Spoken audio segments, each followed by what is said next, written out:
मैं दुल्हन बनी बैठी थी। घर का पूरा आंगन रंग बिरंगी रोशनी से जगमगा रहा था। चारों तरफ खुशी का माहौल था। मेरी सहेलियां बार बार मेरी तारीफ कर रही थी, लेकिन मेरे दिल में एक अजीब सी घबराहट थी। यह घबराहट भी बिल्कुल स्वाभाविक थी। हर लड़की की तरह मैं भी अपना घर छोड़कर एक नए परिवार में जाने वाली थी। नए लोग कैसे होंगे, नया घर कैसा होगा, और आने वाली जिंदगी किस मोड़ पर ले जाएगी, यही सब बातें बार बार मेरे मन में घूम रही थी। मेरी अरेंज मैरिज थी, इसलिए मन में उत्साह के साथ साथ झिझक भी थी। सब लोग बारात का इंतजार कर रहे थे। मेरी सहेलियां कई बार फूलों की थाल लेकर दरवाजे तक जा चुकी थी, लेकिन बारात आने का कोई नाम नहीं ले रही थी। पापा ने कई बार फोन किया तो लड़के वालों ने यही कहा कि हम रास्ते में हैं और थोड़ी देर में पहुंच जाएंगे। रात काफी हो चुकी थी, तभी बाहर अचानक हलचल बढ़ने लगी। कुछ लोगों की तेज आवाजें सुनाई देने लगी। मुझे समझ नहीं आया कि आखिर बात क्या है। तभी कमरे का दरवाजा खुला और मेरी मां अंदर आई। उनकी आंखों में आंसू थे। माँ को उस हालत में देखकर मेरा दिल बैठ गया। मैंने घबराकर पूछा, माँ क्या हुआ, सब ठीक तो है? माँ ने कांपती आवाज में कहा, नीलम बहुत बड़ी परेशानी हो गई है। सुमित घर छोड़कर कहीं चला गया है। किसी को नहीं पता वे कहाँ है। शायद वे शादी के लिए तैयार नहीं था, लेकिन उसने अपनी बात कभी खुलकर नहीं बताई। यह सुनते ही मेरे पैरों तले जमीन खिसक गई। मुझे लगा जैसे पल भर में मेरी सारी दुनिया बिखर गई हो। माँ ने कहा, लड़के वाले भी बहुत परेशान है। वे बार बार माफी मांग रहे हैं। उन्हें खुद भी समझ नहीं आ रहा कि ऐसा कैसे हो गया। मैं रोते हुए बोली, उनकी माफ़ी से क्या होगा? मेरी और हमारे परिवार की इज्जत का क्या होगा? अगर सुमित को शादी नहीं करनी थी तो पहले क्यों नहीं बताया? माँ ने बारे मन से कहा, बेटा उन्होंने भी यही बताया कि सुमित ने सिर्फ एक बार कहा था कि अभी शादी नहीं करना चाहता, लेकिन बाद में उसने कभी विरोध नहीं किया। इसलिए किसी को अंदाजा नहीं था कि वह ऐसा कदम उठा लेगा। फिर माँ ने धीमी आवाज में कहा, उन्होंने एक बात और कही है। वे चाहते हैं तुम्हारी शादी सुमित के छोटे भाई राजीव से कर दी जाए, ताकि दोनों परिवारों की इज्जत बच जाए। मैं हैरानी से माँ को देखने लगी। मेरे मुंह से बस इतना निकला, लेकिन माँ, राजीव तो बिल्कुल अलग स्वभाव का है। वह दुनिया की बातें बच्चों जैसी मासूमियत से समझता है। मैं उसके साथ कैसे पूरी जिंदगी बिताऊंगी? माँ की आंखों से आंसू बहने लगे। उन्होंने मेरे सामने हाथ जोड़ दिए और बोली, बेटी हमारे पास अब कोई दूसरा रास्ता नहीं बचा। अगर आज यह रिश्ता टूट गया तो लोग सच्चाई नहीं जानेंगे। हर उंगली तुम्हारी तरफ उठेगी। लोग तुम्हारे पापा को ये सदमा नहीं सह पाएंगे। मैं माँ के जुड़े हुए हाथ नहीं देख पा रही थी। कुछ देर बाद मैं बाहर आई। पापा सिर झुकाए बैठे थे। उनके चेहरे पर दर्द साफ दिखाई दे रहा था। उस पल मुझे लगा कि अगर मैंने मना कर दिया तो शायद मेरे अपने पूरी जिंदगी इस बोझ के साथ जिएंगे। मैंने बारी मन से शादी के लिए हामी भर दी। मेरी आंखों से आंसू लगातार बह रहे थे। जिन सपनों को मैंने सुमित के साथ जोड़ा था वे पल भर में टूट चुके थे। कुछ देर बाद मेरी शादी राजीव के साथ हो गई। विदाई के समय मैं माँ से लिपट कर बहुत रोई। राजीव मुझे हैरानी से देख रहा था। शायद उसे मेरी तकलीफ का अंदाजा नहीं था। जब हम गाड़ी में बैठे तो उसने अपने गले में पड़ा नोटों का हार उतार कर मेरे गले में डाल दिया और मुस्कुराकर बोला, अब तुम भी हंसो, तुम्हें उदास देखकर अच्छा नहीं लगता। फिर उसने अपनी जेब से कुछ पैसे निकाल कर मेरे हाथ पर रख दिए और बोला, यह भी रख लो, बाद में और पैसे मिलेंगे तो वह भी तुम्हें दे दूंगा, बस अब रोना मत। उसकी मासूमियत देखकर मैं कुछ पल के लिए खामोश रह गई। वह बिल्कुल एक बोले बच्चे की तरह बातें कर रहा था। उसे यह भी नहीं पता था कि मैं किस दर्द से गुजर रही हूँ। रास्ते पर वह मेले, आइसक्रीम, चॉकलेट और झूलों की बातें करता रहा, जबकि मैं अपनी किस्मत के बारे में सोचती रही। जिस घर में मैंने दुल्हन बनकर प्रवेश किया था, उसी घर के सामने फूलों से सजा वह कमरा भी था जो सुमित के लिए तैयार किया गया था। लेकिन अब वह कमरा खाली पड़ा था और मैं राजीव के कमरे में बैठी थी। मेरी सास मेरे पास आई और बोली, बेटी जो हुआ उसके लिए मुझे बहुत दुख है। हमें सच में नहीं पता था कि सुमित ऐसा कर देगा। राजीव दिल का बहुत अच्छा है, बस थोड़ा मासूम है। उम्मीद है समय के साथ तुम उसे समझ जाओगी। मैं कुछ नहीं बोली। मेरे पास कहने के लिए शब्द ही नहीं बचे थे। थोड़ी देर बाद राजीव मुस्कुराता हुआ कमरे में आया। उसने अपने हार से नोट निकालने शुरू कर दिए और बोला, देखो कितने सारे पैसे मिले हैं। हम दोनों आधे आधे रखेंगे, लेकिन किसी को बताएंगे नहीं, वरना अम्मा वापस ले लेंगी। उसकी बातें सुनकर पहली बार मेरे चेहरे पर हल्की सी मुस्कान आई। मैंने उसकी मदद कर दी। उसने सारे पैसे मेरे हाथ में रख दिए और बोला, इन्हें सुरक्षित रख दो। मैंने पैसे अलमारी में रख दिए। उसके बाद मैंने उससे कहा कि मैं कपड़े बदलना चाहती हूँ। वह सहजता से बोला, हाँ बदल लो, और खुद चुपचाप बिस्तर पर लेट गया। जब मैं वापस आई तो वह अब भी मुस्कुरा रहा था। मैं बिस्तर के दूसरे किनारे बैठ गई। उसने पूछा, तुम्हारा नाम क्या है? मैंने कहा, नीलम। वह बोला, बहुत अच्छा नाम है। फिर वह भविष्य की छोटी छोटी खुशियों की बातें करने लगा। उसकी मासूम बातें सुनते सुनते कब मेरी आंख लग गई मुझे पता ही नहीं चला। अगली सुबह मेरी आँख खुली तो खिड़की से आती धूप पूरे कमरे में फैल चुकी थी। पिछली रात की सारी बातें फिर से मेरी आंखों के सामने घूमने लगी। मैं कुछ पल तक चुपचाप बैठी रही, फिर गहरी सांस लेकर उठी और तैयार होकर कमरे से बाहर आ गई। मन अब भी भारी था, लेकिन अब यह मेरी नई जिंदगी थी और मुझे इसे स्वीकार करना ही था।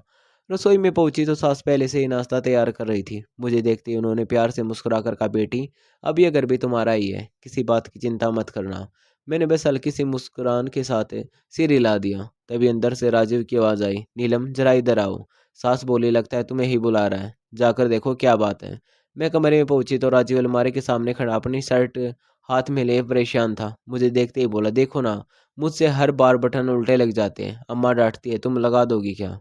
उसकी बात सुनकर मैं कुछ पल उसे देखती रही, फिर बिना कुछ कहे उसकी शर्ट के बटन ठीक कर दिए।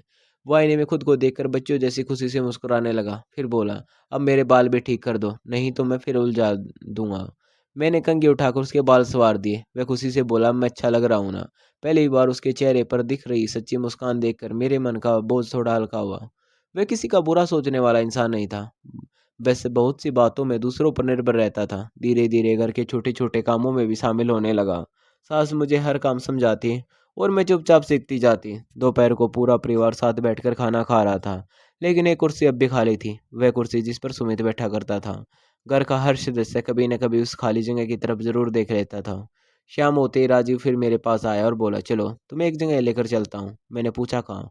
वह मुस्कुराकर बोला, गाँव के बाहर छोटा सा मेला लगा है, बचपन से हर साल जाता हूँ, इस बार तुम भी चलो। मेरा मन बिल्कुल नहीं था, लेकिन उसकी बार बार की जिद देखकर आखिर मैंने हाँ कर दी। रास्ते भर वह तरह तरह की बातें करता रहा, कभी मेले की मिठाइयों का जिक्र करता तो कभी झूलों का। उसकी बातें सुनकर ऐसा लग रहा था जैसे वह मुझे उदास नहीं देखना चाहता। मेले में पहुंचते ही उसकी उसकी खुशी देखने लायक थी। उसने पहले मेरे लिए गोलगप्पे मंगवाए। मैंने मना किया तो बोला, एक बार चक्कर तो देखो, अगर पसंद नहीं आए तो नहीं खाएंगे। उसकी बात मानकर मैंने थोड़ा सा खाया तो वो बच्चों की तरह ताली बजाकर हंस पड़ा। फिर वह मुझे खिलौनों की दुकान दिखाने लगा, रंग बिरंगे गुब्बारे देखकर खुद ही मुस्कुराने लगा। थोड़ी देर बाद वह बोला, चलो झूले पर बैठते हैं, बहुत मजा आएगा।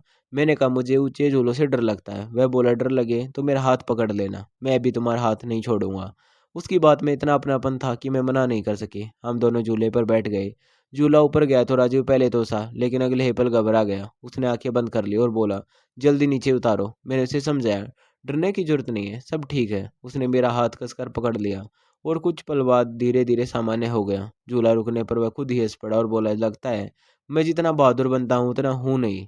उसकी यह बात सुनकर मेरे चेहरे पर भी कई दिनों बाद खुलकर मुस्कान आई। घर लौटते समय उसने रास्ते से मेरे लिए चूड़ियाँ खरीद ली। मैंने कहा, इसका क्या जरूरत थी? वह बोला, मुझे लगा तुम्हें अच्छी लगेंगी इसलिए ले ली। घर पहुंचकर सास ने हमें साथ हंसते हुए देखा तो उनके चेहरे पर भी राहत दिखाई दी। शायद उन्हें लगा कि धीरे धीरे हम दोनों एक दूसरे को समझने लगे हैं। उस रात में काफ़ी देर तक जागती रही। मेरे मन में अब भी कई सवाल थे, लेकिन एक बात साफ थी कि राजीव के मन में किसी के लिए छल कपट नहीं था। उसकी सबसे बड़ी ताकत उसकी सच्चाई थी, और शायद यही बात धीरे धीरे मेरे मन को भी बदलने लगी थी। समय धीरे धीरे आगे बढ़ने लगा। अब मुझे इस घर में आए लगभग 15 दिन हो चुके थे। शुरुआत की झिझक पहले जैसी नहीं रही थी। मैं घर के सारे काम संभालने लगी थी और सास भी हर छोटी बड़ी बात में मुझ पर भरोसा करने लगी थी। राजीव भी पहले से काफ़ी बदल गया था। अब वह हर बात पर जिद नहीं करता था, बल्कि पहले मेरी राय पूछता फिर कोई फैसला करता। सुबह उठते ही सबसे पहले वह आंगन में पौधों को पानी देता, फिर मेरे पास आकर मुस्कुराते हुए पूछता, आज क्या काम करना है? मैं जो कहती वह बिना बहस के करने लगता। कभी बाजार से सामान ले आता तो कभी ससुर जी के साथ खेत तक चला जाता। उसके इस बदलाव को देखकर सास कई बार भावुक हो जाती और कहती, नीलम, तुम्हारे आने के बाद घर का माहौल ही बदल गया है। मैं बस मुस्कुरा देती, क्योंकि मुझे लगता था कि बदलाव राजीव की अपनी इच्छा से आ रहा है। वह कोशिश कर रहा था कि हर जिम्मेदारी को समझे। एक शाम हम सब आंगन में बैठे थे। राजीव ने अचानक कहा, अम्मा, अब मैं भी दुकान का थोड़ा काम सीखना चाहता हूँ। ससुर जी ने पहली बार उसके कंधे पर हाथ रखकर कहा, अगर तुम मन लगाकर सीखोगे तो जरूर सीख जाओगे। राजीव के चेहरे पर ऐसी खुशी थी जैसे उसे कोई बहुत बड़ा इनाम मिल गया हो। अगले ही दिन मैं ससुर जी के साथ निकल गया। शाम को लौटा तो बड़े गर्व से बोला, आज मैंने हिसाब वाली कॉपी भी देखी और कुछ सामान भी जमाया। भले ही उसने छोटा सा काम किया था, लेकिन उसके आत्मविश्वास में पहले से कहीं ज्यादा फर्क दिखाई दे रहा था। मैं मन ही मन खुश थी कि वह खुद को सब बदलने की कोशिश कर रहा है। रात को खाना खाते समय उसने मुस्कुराकर कहा, नीलम, जब मैं सब काम सीख जाऊंगा तब तुम्हें कभी कोई शिकायत नहीं होगी कि मैं कोई जिम्मेदारी नहीं निभाता। उसकी बात सुनकर पूरे परिवार के चेहरे पर मुस्कान आ गई। दिन इसी तरह गुजरते रहे थे कि एक सुबह अचानक घर के दरवाजे पर तेज दस्तक हुई। सास ने दरवाजा खोला तो सामने का दृश्य देखकर उनके मुंह से चीख निकल गई। उनकी आवाज सुनकर हम सब बाहर की तरफ दौड़े। मैंने जैसे ही दरवाजे की तरफ देखा तो मेरे कदम वहीं रुक गए। सामने सुमित खड़ा था। उसके सिर पर पट्टी बंधी थी, हाथ पर भी चोट के निशान थे और चेहरा काफी कमजोर लग रहा था। सास रोते हुए उसे सहारा देकर अंदर ले आई। ससुर जी भी घबरा गए। पूरे घर में एक पल के लिए सन्नाटा छा गया। मैं कुछ दूरी पर खड़ी सब कुछ देख रही थी। इतने दिनों बाद अचानक सुमित को सामने देखकर मेरे मन में अनगिनत सवाल उठने लगे। उधर राजू भी चुपचाप खड़ा अपने बड़े भाई को देख रहा था। सास बार बार पूछ रही थी, बेटा तुम कहाँ थे? हमें तो लगा था पता नहीं तुम्हारे साथ क्या हो गया। सुमित ने धीरे धीरे पूरी बात बताई। उसने कहा, शादी वाले दिन रास्ते में उसका गंभीर एक्सीडेंट हो गया था। कई दिनों तक वह अस्पताल में भर्ती रहा। होश आने के बाद जब उसे तारीख का पता चला तो वह बिना देर किए घर लौट आया। उसकी बात सुनकर सबकी आंखें नम हो गई। किसी ने भी यह नहीं सोचा था कि उसके साथ ऐसा हादसा हुआ होगा। सुमित की नज़र तभी मुझ पर पड़ी। कुछ पल के लिए वह बिल्कुल चुप हो गया। फिर उसने देखा कि मैं अब इस घर की बहू के रूम में खड़ी हूँ। उसके चेहरे पर हैरानी साफ दिखाई दे रही थी। सास ने भारी मन से उसे पूरी बात बताई कि हालत ऐसे बने कि परिवार की इज्जत और परिस्थितियों को देखते हुए मेरी शादी राजीव से कर दी गई। ये सुनकर सुमित लंबे समय तक कुछ नहीं बोल पाया। उसके लिए ये सब स्वीकार करना आसान नहीं था। दूसरी तरफ राजीव धीरे से मेरे पास आकर खड़ा हो गया। उसने कुछ नहीं कहा, लेकिन उसकी आंखों में साफ दिखाई दे रहा था कि वह इस बदले हुए माहौल से घबराया हुआ है। मैंने पहली बार महसूस किया कि वह पहले की तुलना में कहीं ज्यादा समझदारी से परिस्थितियों को देख रहा था। उस रात पूरे घर में किसी की आंखों में नींद नहीं थी। एक तरफ वर्षों का अपनापन था, दूसरी तरफ नई बनी जिम्मेदारियां। हर कोई चाहता था कि कोई ऐसा रास्ता निकल आए जिससे किसी का दिल न टूटे, लेकिन यह फैसला इतना आसान नहीं था। मुझे भी समझ नहीं आ रहा था कि आने वाला दिन मेरी जिंदगी में क्या बदलाव लेकर आएगा।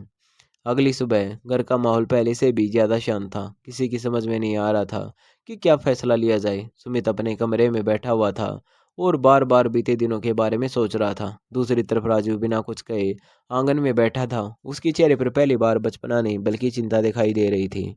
मैं भी मन ही मन उलझी हुई थी। सास ने सभी को उस बैठक में बुलाया। उन्होंने शांत आवाज में कहा, जो कुछ हुआ उसमें किसी की बुरी नीयत नहीं थी। ये सब हालत की वजह से हुआ। अब कोई भी फैसला जल्दबाजी में नहीं लिया जाएगा। सुमित ने गहरी सांस लेते हुए कहा, मैं किसी पर दबाव नहीं डालना चाहता, लेकिन सच ये है कि मैं नीलम से शादी के सपने देख चुका था। हादसे ने मेरी पूरी जिंदगी बदल दी। ससुर जी ने उसकी बात सुनी और बोले, बेटा तुम्हारा दर्द हम समझते हैं, लेकिन अब हालत पहले जैसे नहीं रही। इसके बाद सबकी नज़रें मेरी तरफ चली गई। कुछ पल तक कमरे में बिल्कुल सन्नाटा रहा। मैंने हिम्मत जुटाई और कहा, जब मैं इस घर में आई थी तब मुझे लगा था कि मेरी ज़िंदगी ख़त्म हो गई है, लेकिन इन दिनों में मैंने इस परिवार का अपनापन देखा है। मैंने राजीव का सच्चा दिल देखा है। उसने कभी मुझे दुख देने की कोशिश नहीं की। उसने हमेशा मेरा सम्मान किया और हर छोटी बात में मेरा साथ दिया। मेरी बात सुनकर राजीव ने सिर झुका लिया। उसकी आंखों में आंसू थे, लेकिन उसने एक शब्द भी नहीं कहा। मैंने आगे कहा, जिंदगी सिर्फ सपनों से नहीं चलती, भरोसे और साथ से भी चलती है। मैंने अब इस घर और इस रिश्ते को अपना लिया है। मैं अपने फैसले से पीछे नहीं हटना चाहती। यह सुनते ही सास की आंखों से आंसू निकल आए। उन्होंने आगे बढ़कर मुझे गले लगा लिया। ससुर जी ने भी राहत की सांस ली। सुमित कुछ देर तक खामोश बैठा रहा, फिर धीरे से खड़ा हुआ और राजीव के पास गया। उसने उसके कंधे पर हाथ रखा और बोला, शायद किस्मत ने हम सब के लिए यही रास्ता चुना था। मैं तुम्हारी खुशियों के बीच कभी नहीं आऊँगा। तुम दोनों हमेशा खुश रहो। राजीव ने तुरंत अपने भाई का हाथ पकड़ लिया और भावुक होकर बोला, आप नाराज तो नहीं हैं? सुमित मुस्कुराया और बोला, नहीं, मैं सिर्फ इतना चाहता हूँ कि तुम दोनों हमेशा एक दूसरे का साथ निभाओ। उस दिन के बाद घर का माहौल धीरे धीरे सामान्य होने लगा। सुमित अपनी नौकरी पर वापिस दूसरे शहर चला गया, लेकिन वह समय समय पर अपने माता पिता का हालचाल लेने आता रहता था। अब उसके मन में कोई शिकायत नहीं थी। उधर राजीव ने भी खुद को और बेहतर बनाने की ठान ली थी। परिवार ने उसे नियमित इलाज और सलाह दिलानी शुरू की। साथ ही उसे घर और काम की जिम्मेदारियां भी धीरे धीरे सौंपी जाने लगी। समय के साथ उसके आत्मविश्वास में बहुत बदलाव आया। वह लोगों से खुलकर बात करने लगा और अपने काम खुद संभालने लगा। मुझे उसकी हर छोटी सफलता देखकर खुशी होती थी, क्योंकि वह मेहनत से आगे बढ़ रहा था। कुछ समय बाद हमारे घर में एक नई खुशखबरी आई। पूरे परिवार में खुशी का माहौल था। सास की आंखों में खुशी के आंसू थे और ससुर जी बार बार भगवान का धन्यवाद कर रहे थे। राजीव की खुशी का ठिकाना नहीं था। वह पूरे घर में घूमकर हर किसी से कह रहा था कि अब हमारे घर में नई खुशियाँ आने वाली हैं। उसने मुस्कुराते देखकर मेरे चेहरे पर भी मुस्कान आ जाती थी। समय के साथ हमारा परिवार पहले से ज़्यादा मजबूत होता चला गया। मैंने भी समझ लिया कि सच्चा रिश्ता केवल परिस्थितियों से नहीं बल्कि विश्वास, जिम्मेदारी और एक दूसरे के सम्मान से बनता है। कई साल बाद जब पीछे मुड़कर उस रात को देखा जिस रात मेरी बारात अधूरी रह गई थी तो लगा कि उस कठिन मोड़ ने ही मेरी ज़िंदगी को एक नई दिशा दी है। आज हमारा परिवार खुश था। सुमित अपनी ज़िंदगी में आगे बढ़ चुका था और राजू भी मेहनत, इलाज और परिवार के सहयोग से पहले से कहीं ज़्यादा आत्मविश्वास और जिम्मेदार इंसान बन चुका था। कभी कभी ज़िंदगी हमारे लिए ऐसे फैसले कर देती है जिन्हें उस समय स्वीकार करना मुश्किल लगता है। लेकिन अगर रिश्तों में सम्मान, विश्वास और साथ बना रहे तो कठिन रास्ते भी मंजिल तक पहुंच ही जाते हैं। दोस्तों, अगर कहानी आपको पसंद आई हो तो अपने विचार ज़रूर बताइए और अगली कहानी में फिर मुलाकात होगी। और आप हमारे चैनल पर नए हो और आपने अब तक हमारे चैनल को सब्सक्राइब नहीं किया है तो चैनल को सब्सक्राइब जरूर कर